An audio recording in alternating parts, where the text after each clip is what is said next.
फिर भी मुझे अपनी सुरक्षा के लिए कुछ करना चाहिए। ये सोचकर उन्होंने अपने लेप की मैल से इंसान का पुतला बनाकर मंत्र उच्चारण कर उसमें प्राण डाल दिए। पहली श्वास लेते ही उस बालक ने पार्वती जी से पूछा, मैं कौन हूँ? तुम मेरे पुत्र गणेश हो। मैं स्नान के लिए जा रही हूँ। तुम कुछ देर द्वार पर पहरा दो और जब तक मैं स्नान कर रही हूँ तुम किसी को अंदर प्रवेश मत करने देना। लेकिन वो जैसे ही पार्वती जी को ये समाचार सुनाने स्नान गृह में प्रवेश करने लगे, गणेश ने उन्हें रोकते हुए कहा, तुझे इसका दंड अवश्य मिलेगा।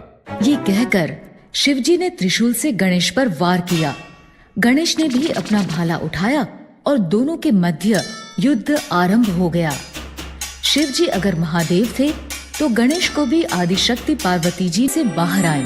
जब उन्होंने गणेश का मृत धड़ जमीन पर पड़ा देखा तो वो बहुत दुखी हुई और रोते रोते बोली, पुत्र गणेश, हे देव, ये आपने उचित नहीं किया। आप जल्दी से मेरे पुत्र को जीवित कीजिए। क्रोध में आपसे बहुत अनुचित कार्य हो गया है महादेव, इसलिए आपको गणेश को जीवित करना ही होगा। अब तक शिवजी का क्रोध भी शांत हो चुका था।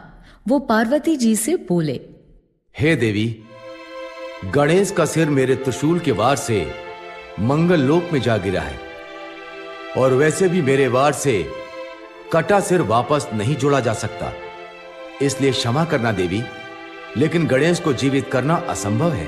ये सुनते ही पार्वती जी क्रोधित हो गईं। हे देव, यदि आपने मेरे पुत्र को जीवित नहीं किया तो मैं सारे संसार को अपनी क्रोध की अग्नि में भस्म कर दूंगी। इस पर ब्रह्मा जी कुछ देर सोचकर